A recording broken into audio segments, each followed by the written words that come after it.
بسم الله الرحمن الرحیم الحمد للہ رب العالمین والصلاة والسلام علی رسول اللہ صلی اللہ علیہ وسلم وآلہ وصحبہ اجمعین۔ آغاز کریں گے کتاب شرح مسند امام اعظم رحمۃ اللہ علیہ، صفحہ نمبر 95۔ عنوان ہے باب التوقف فی ذراع المشرکین، مشرکین کے اولاد کے بارے میں فیصلہ دینے سے توقف کرنے کا بیان۔ حدیث نمبر 6۔ ابو حنیفة عن عبد الرحمن بن هرمز الأعرج عن أبي هريرة أن رسول الله صلى الله عليه وسلم قال كل مولود يولد على الفطرة فأبواه يهودانه وينصرانه قيل فمن مات صغيرا يا رسول الله قال الله أعلم بما كانوا عاملين۔ حدیث کا ترجمہ۔ حضرت ابو ہریرہ سے مروی ہے کہ رسول اللہ صلی اللہ علیہ وسلم نے فرمایا، ہر بچہ فطرت یعنی اسلام پر پیدا ہوتا ہے، اس کے والدین اس کو یہودی و نصرانی بناتے ہیں۔ پوچھا گیا، یا رسول اللہ صلی اللہ علیہ وسلم، جو بچپن کی حالت میں ہی فوت ہو جائے؟ آپ صلی اللہ علیہ وسلم نے فرمایا، اللہ تعالیٰ کو علم ہے جو وہ کرنے والے تھے۔ حدیث کی شرح، یعنی ہر بنی آدم توحید کے لحاظ سے فطرت اسلام پر پیدا ہوتا ہے۔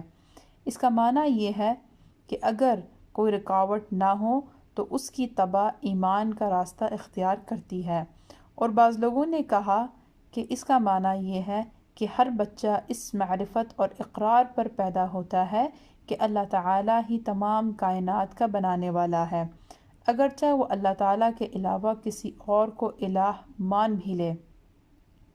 یہ قول امام ابو حنیفہ رضی اللہ تعالی عنہ کے قول کے موافق ہے کہ آپ نے فرمایا کہ جب مکلف کے پاس کوئی رسول نہ پہنچے تو اس پر لازم ہے کہ صرف اپنی عقل سے ہی اللہ تعالیٰ کی معرفت کر لے، جیسے وہ اپنے محل کی معرفت کرتا ہے، اور اس کے ماں باپ اس کو یہودی یا نصرانی بنا دیتے ہیں۔ اس کا معنی یہ ہے کہ وہ اہل کتاب ہونے کے باوجود بچے کو یہودیت یا نصرانیت کا مقلد بنا دیتے ہیں اور اس کے کفر کا سبب بنتے ہیں، اور ایک روایت میں آتا ہے کہ یا اس کو مجوسی بنا دیتے ہیں، یعنی آگ کی عبادت کرنے والا یا بتوں کی عبادت کرنے والا وغیرہ۔